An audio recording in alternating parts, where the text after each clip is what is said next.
صلى الله عليه رسول الله.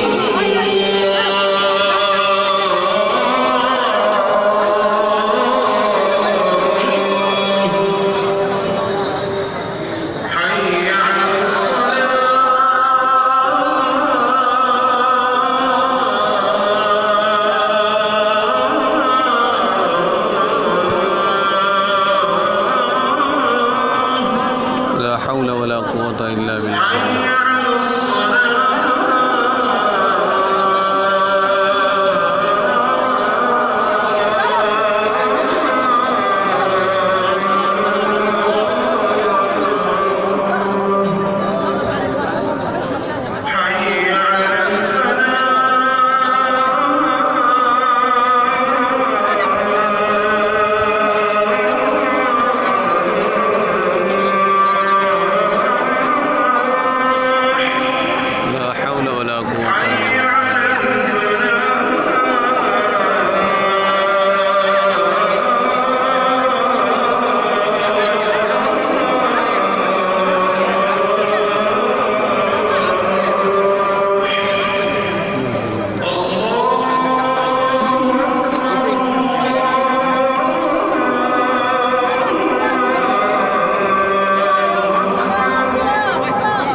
اللهم رب هذه الدعوة التامة والصلاة القائمة سيدنا محمد الوسيلة والفضيلة والدرجة الرفيعة وما مقام محمودا الذي وعدته من شفاعته يوم القيامة إنك لا تخلف الميعاد برحمتك يا أرحم